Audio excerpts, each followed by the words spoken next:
Assalamualaikum warahmatullahi wabarakatuh. Salam sejahtera untuk kita semua.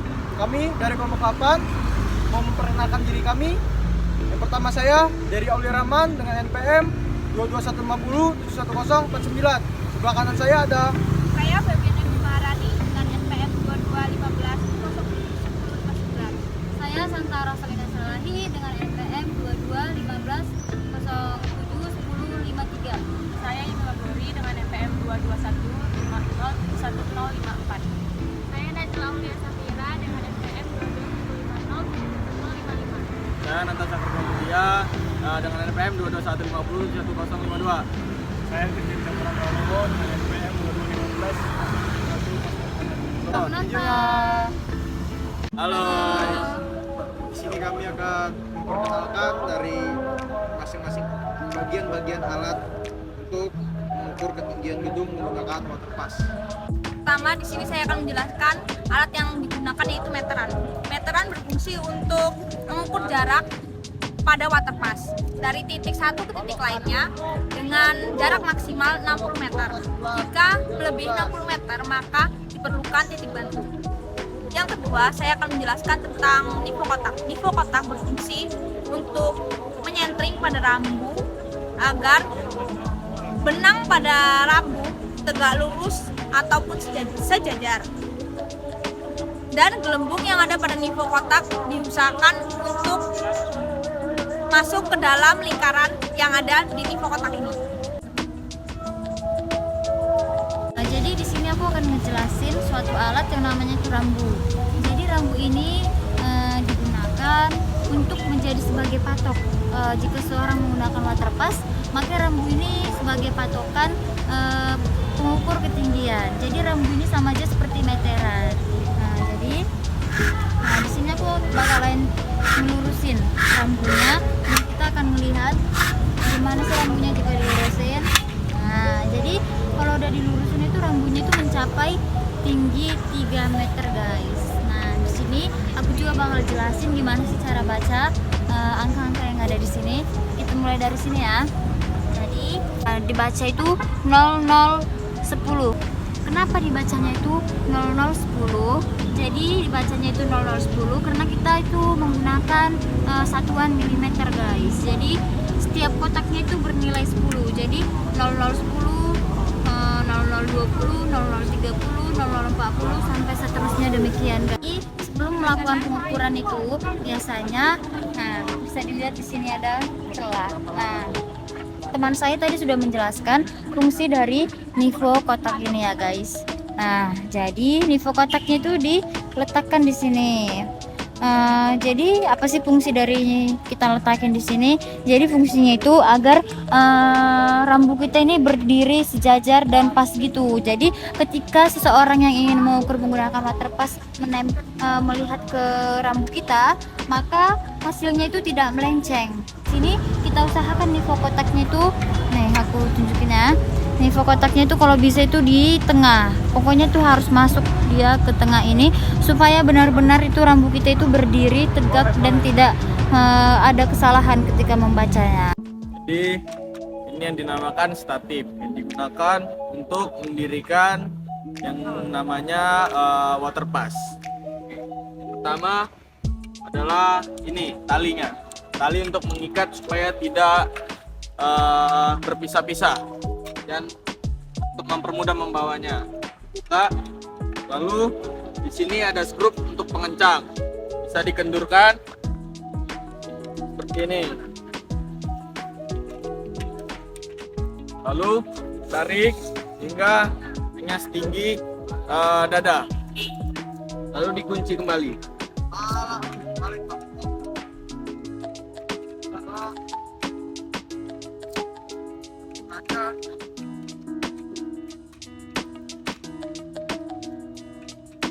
Seperti ini, lalu dilebarkan seperti ini, memegang kedua, lalu kaki dimajukan, membentuk segitiga yang rata. Lalu di bawah sini terdapat alat untuk mengencangkan yang akan berada di tengah-tengah alat tersebut. Oke, Oke teman-teman sekalian, di sini saya akan menjelaskan tentang salah satu alat yang dipakai dalam pengukuran. Di sini saya menjelaskan tentang alat WP atau water pass. Lanjut, kita buka alatnya. Oke. Kita tutup kembali agar tidak dimasukkan serangga ataupun lainnya. Oke. Yang pertama, di sini ada lensa okuler. Lensa okuler itu berfungsi untuk melihat bidikan atau bacaan rambu yang kita ingin baca. Terus yang kedua di sini gunanya untuk memfokuskan benang atas, benang bawah maupun benang tengah agar bacaan rambu terlihat jelas. Lalu di sisi sini, di sini bertujuan untuk memfokuskan rambu, memfokuskan benang agar terlihat dengan bacaan rambu. Lalu di sini ada memfokuskan benang agar pas kebacaan rambu yang ingin kita baca. Lalu di sini ada nivo tabung yang bertujuan untuk menyentring water pass ini agar rata di permukaannya. Lalu di sini ada skrup yang bertujuan untuk memasukkan gelembung yang ada di nivo kotak ini di tengah-tengah lingkaran ini. Kami akan memasang stakif dan juga WP.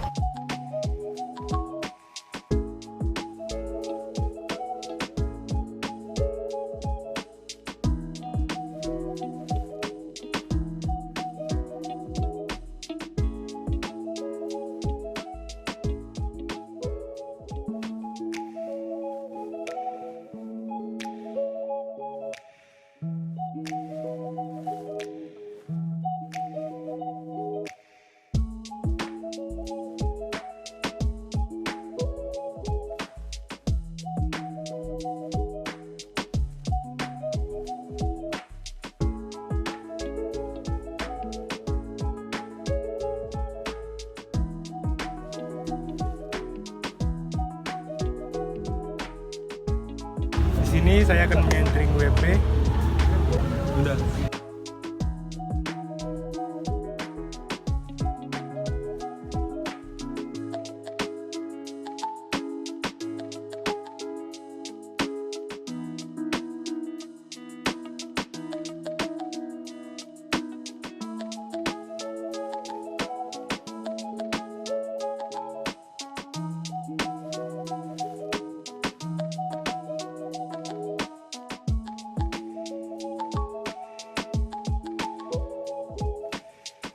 Oke, baik semuanya.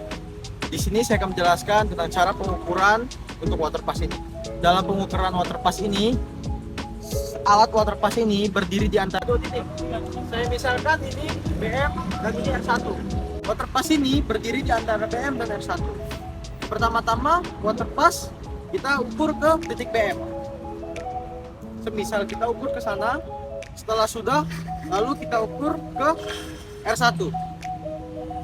Setelah itu, yang tadi saya bilang, setelah mengukur dua titik, lanjut ke pengukuran double stand. Pengukuran double stand yang dimaksud yaitu menggeser alat atau meninggikan alat. Semisal, kita menggeser saja. Lalu setelah itu kita bidik lagi ke BM, dan lalu kita bidik lagi ke R1.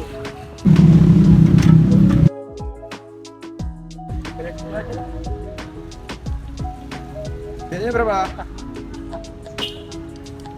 BA-nya 14, 14, 15. 14. BB-nya BB-nya 13, 13,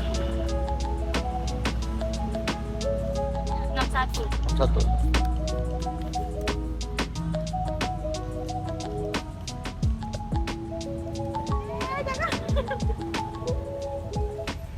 BT-nya berapa? Hanya 13 sampai 8. Benar. Setelah itu kita ada pengukuran kedua yaitu namanya double stand. Double stand itu kita tinggiin statifnya atau geser. Lebih baik kita geser aja. Kita geser dikit. Lalu kita sentrik ulang.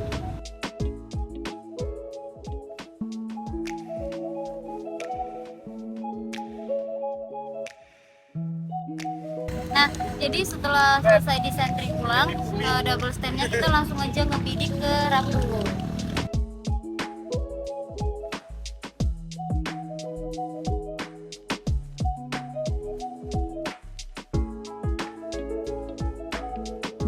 Oke, baik.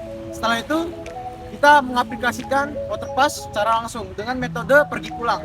Yang pertama pergi, yaitu pertama kita mengukur BM dan R1.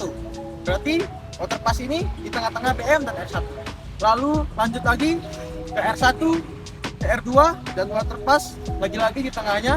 Lalu R2 ke R3 dan lalu terakhir R4 ke R5 dan R5 ke BM. Oke, itu dengan metode pergi. Lalu metode pulang, balik yang berbeda hanyalah balik saja. Kalau dari pergi itu dari BM ke R1, yang pulang dari BM ke R5. Lanjut lagi dari R5 ke R4, lalu R4 ke R3 dan seterusnya.